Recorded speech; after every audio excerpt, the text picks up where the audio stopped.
वहीं लोकसभा चुनाव में कई दिग्गजों की प्रतिष्ठा दांव पर लगी है। पिछली बार सभी 10 सीटों पर परचम लहराने के बाद बीजेपी के सामने अपने पिछले प्रदर्शन को दोहराने की चुनौती है, तो वहीं प्रदेश कांग्रेस को भी अपने साख को बचाने की चुनौती है।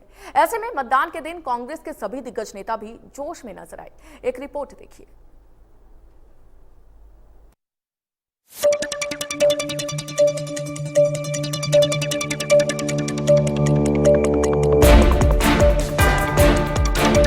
लोकसभा चुनाव के छठे चरण में हरियाणा के सभी 10 लोकसभा सीटों पर मतदान संपन्न हो गया है। तपती गर्मी में भी मतदाताओं में वोटिंग को लेकर उत्साह में कोई कमी नहीं दिखी। लोगों ने लोकतंत्र के महापर्व में बढ़ चढ़कर हिस्सा लिया। लोकसभा चुनाव में कई दिग्गजों की प्रतिष्ठा दांव पर लगी।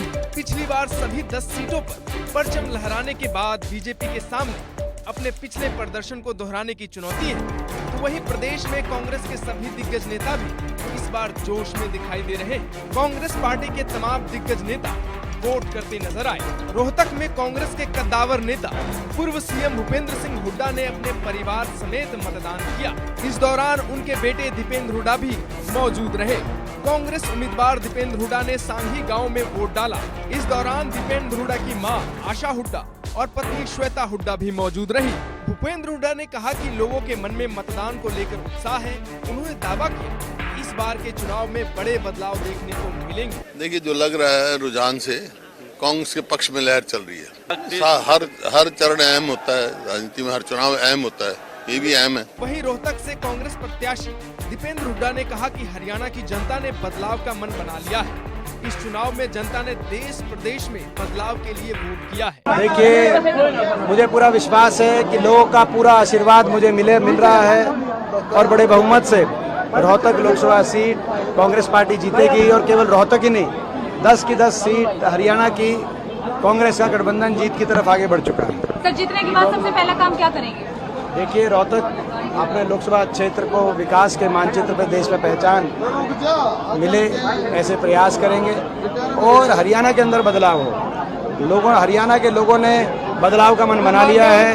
हरियाणा के उज्जवल भविष्य के लिए, देश के संविधान की रक्षा के लिए और लोकतंत्र को बचाने के लिए लोगों ने बदलाव के पक्ष में मतदान किया हरियाणा में। वहीं हरियाणा कांग्रेस के प्रदेश अध्यक्ष उदय भान ने होडल में मतदान किया।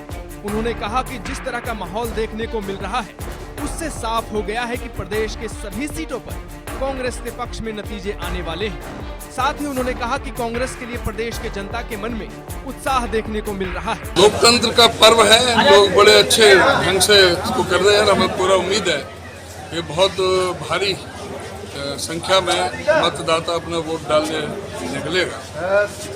और मैं कह सकता हूं, जो जोश, उमंग और उत्साह जनता के बीच में है, कांग्रेस पार्टी 10 की 10 लोकसभा विधानसभा का उपचुनाव जीत लेगा। कांग्रेस के वरिष्ठ नेता रणदीप सुरजेवाला ने अपने मताधिकार का प्रयोग करते हुए कैथल में मतदान किया। रणदीप सुरजेवाला ने कहा कि जनता अपने वोट की ताकत का सही इस्तेमाल करके सही नेता चुनने का काम करेगी। ये चुनाव लोकतंत्र को बचाने का है। जनता का एक सही वोट देश को सही दिशा में ले जाने का काम करेगी। प्रजातंत्र के इस उत्सव में सब नागरिकों के साथ साथ खास तौर से कपिस्थल की तपोभूमि कैथल, कुरुक्षेत्र की धर्मभूमि कुरुक्षेत्र और पूरे देश और प्रदेश में छोटा सा योगदान वोट के अधिकार का इस्तेमाल कर इस उत्सव में मैंने भी किया। मेरी आपके सब दर्शकों से हाथ जोड़कर विनम्र आग्रह है कि अपना वोट जरूर दें, क्योंकि ये वोट ही प्रजातंत्र की रक्षा कर सकता है। लोकतंत्र के महापर्व में कांग्रेस प्रत्याशियों ने भी अपने मताधिकार का इस्तेमाल किया। भिवानी महेंद्रगढ़ सीट से कांग्रेस प्रत्याशी रावदान सिंह ने वोट डाला, तो वहीं हिसार से कांग्रेस उम्मीदवार जयप्रकाश जेपी ने मतदान किया। जबकि फरीदाबाद से कांग्रेस प्रत्याशी महेंद्र प्रताप ने भी अपने परिवार के साथ मतदान करते नजर आए। प्रदेश में कांग्रेस की प्रतिष्ठा दांव पर लगी है। कांग्रेस ने लोकसभा चुनाव के लिए हरियाणा में पूरी ताकत झोंक दी थी। ऐसे में लोकसभा के छठे चरण के मतदान के बाद कांग्रेस की नजर 4 जून को आने वाले चुनावी नतीजों पर होगी। देखना यह है कि लोकसभा चुनाव में कांग्रेस प्रदेश में कितना सफल हो पाती है। Bureau report, India news, Haryana.